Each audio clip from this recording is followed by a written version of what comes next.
ओम शांति।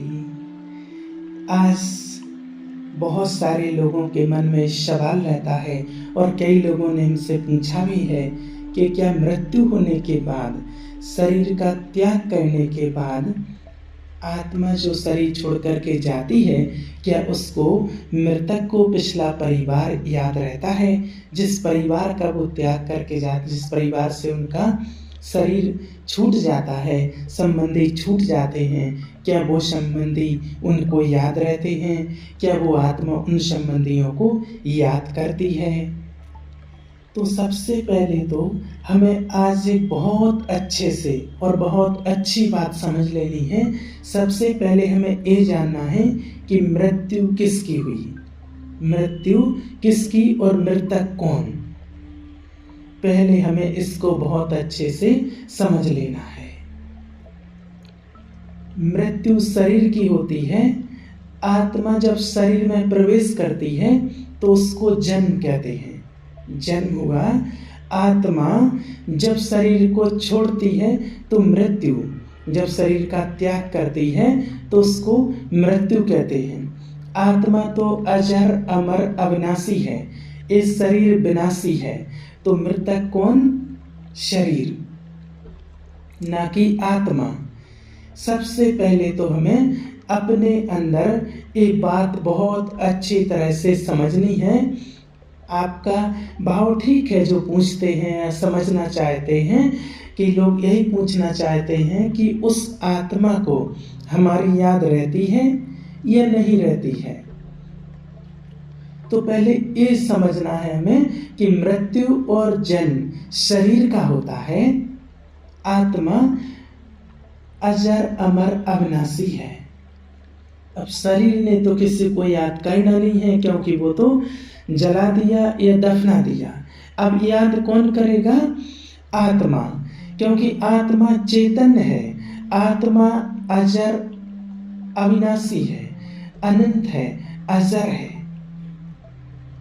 आत्मा की मृत्यु कभी नहीं हो सकती है, तो हम सभी जानते हैं। आत्मा को ना तो आग जला सकती है, ना पानी गीला कर सकता है, ना धूप सुखा सकती है, ना उसको हवा उड़ा सकती है, ना उसको तलवार काट सकती है, क्योंकि आत्मा अजर अमर अविनाशी है।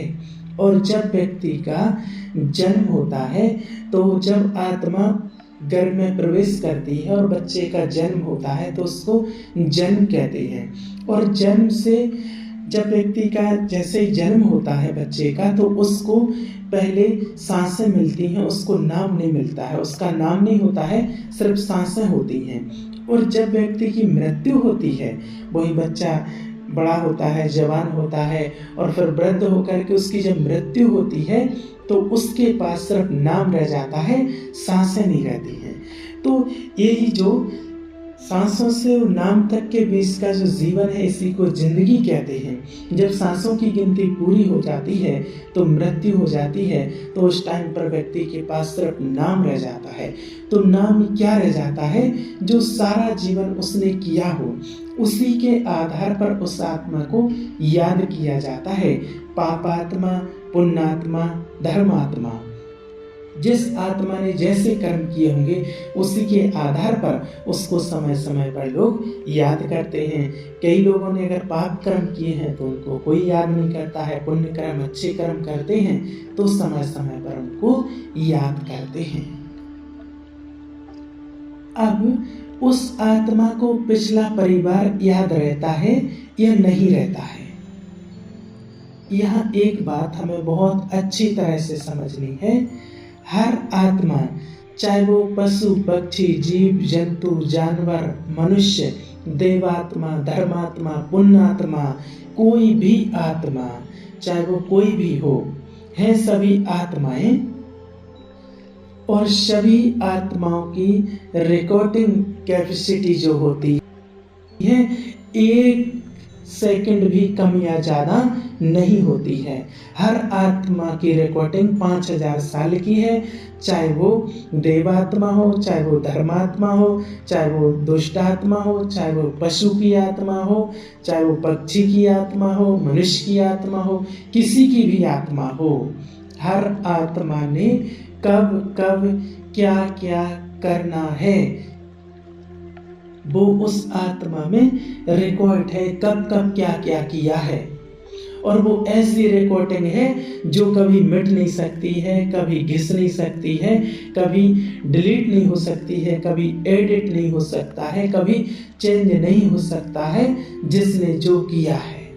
और हर आत्मा को अपने रोल के मुताबिक अपना पार्ट उनको बजाना ही है।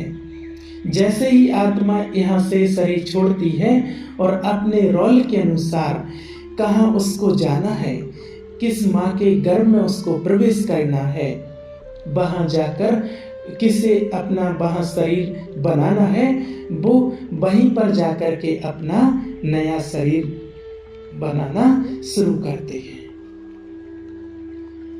1 सेकंड भी नहीं लगता है और इससे पहले वहाँ आत्मा पहुंच जाती है, शरीर छोड़ के उस गर्भ में प्रवेश कर जाती है।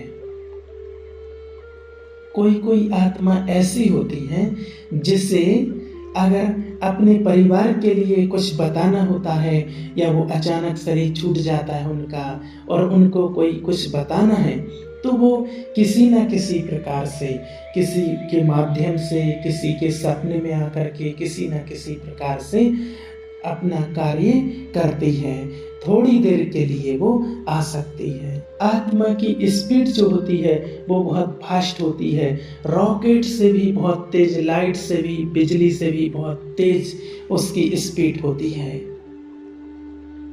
हर आत्मा को अपने पार्ट के अनुसार ही जन्म मिलता है और उसके लिए सबसे बड़ा काम होता है कि वो माँ के गर्भ में प्रवेश करके और अपने शरीर को तैयार कर रही होती है।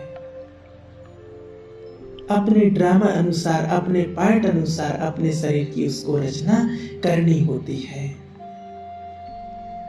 और आत्मा कभी भी किसी भी प्रकार से अपनी एक्ट में मिस्टेक नहीं कर सकती है, कभी कोई गलती नहीं कर सकती है, 1 सेकंड भी आगे पीछे नहीं हो सकती है। उसे जिस आत्मा को जिस टाइम पर जहां जाना है, जो करना है, वहां जाकर के वो वैसा ही करेगी। 1 सेकंड भी आगे पीछे नहीं हो सकता है। ये परिवार तो टेम्परेरी होता है। जब तक इस परिवार के साथ संबंध थे, जब तक इस परिवार के साथ कार्मिक अकाउंट था, तब तक वो आत्मा यहाँ पार्ट बजाती है, यहाँ पार्ट प्ले करती है। और जैसे ही यहाँ से कार्मिक अकाउंट पूरा हो जाता है, इन आत्माओं का हिसाब किताब पूरा हो जाता है, तो फिर वो आत्मा यहाँ से चली जाती है, उसको अगली जगह अपना पार्ट शुरू करना होता है। ये बात हमें बहुत अच्छी तरह से हमें समझानी है, अपनी बुद्धि में बिठानी है। अगर उसका कोई कार्मिक अकाउंट है तो फिर वो अपने परिवार में भी जन्म ले सकती है या फिर कोई संबंधी के माध्यम से भी वो आ सकती है, कोई संबंधी बन करके आ सकती है, क्योंकि इस प्रकार से आत्मा अपना पार्ट प्ले करती है। और जब वो आत्मा अगली जगह चली जाती है तो फिर हम उसको यहाँ से याद कर करके उसको दुख देते हैं। जब कोई शरीर छोड़ देता है तो बहुत रोते हैं, बहुत दुखी होते हैं, तो वो पूरी फीलिंग उस आत्मा के पास पहुँचती है। वो आत्मा देखती है, समझती है, उस आत्मा के पास वो पूरा जो भी हम यहाँ से भेजते हैं उसको महसूस होता है।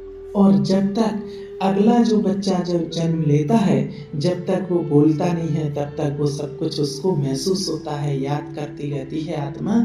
और जैसे ही स्मृति आने लगती है, उसको दूसरे परिवार याद आने लगता है, बोलना शुरू कर देता है, तो फिर पिछला परिवार सोते अचानक रोने लगता है।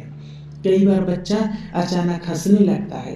तो आपने यहाँ से जो संकल्प भेजा, जैसे वाइब्रेशन भेजे, अगर आपने दुखी होकर उसको याद किया तो वो आत्मा वहाँ रोने लगती है। और अगर आपने खुश होकर के वहाँ पर उस आत्मा के प्रति वाइब्रेशन भेजे हैं तो ऑटोमेटिक वो आत्मा खुश हो जाती है। कई बच्चे होते हैं जिसका पता ही नहीं चलता कि क्या कारण है रोने का, क्यों रो रहा है, क्या कारण है, माँ परेशान, सब परेशान। तो उसका कारण यही होता है कि यहाँ से हम संबंधी उसको दुख वाले वाइब्रेशन भेज रहे हैं और वो वहाँ पर दुखी हो रही है आत्मा। इसलिए अगर हमें आत्मा से सच्चा प्यार है, सच्चा स्नेह है, तो वास्तव में हमें उसको अच्छे वाइब्रेशन, पॉजिटिव और शुभ संकल्प भेजना चाहिए कि जहाँ भी जाए उसका पार्ट अच्छा हो, अच्छे घर में हो और हमेशा सुखी रहे, तो वो आत्मा प्रसन्न रहेगी। इसलिए हमें किसी के प्रति भी दुख नहीं करना है और ना दुख वाले वाइब्रेशन उसको देना है। वो आत्मा हमेशा सुखी रहे, शुभ संकल्प करना है। अच्छा, ओम शांति।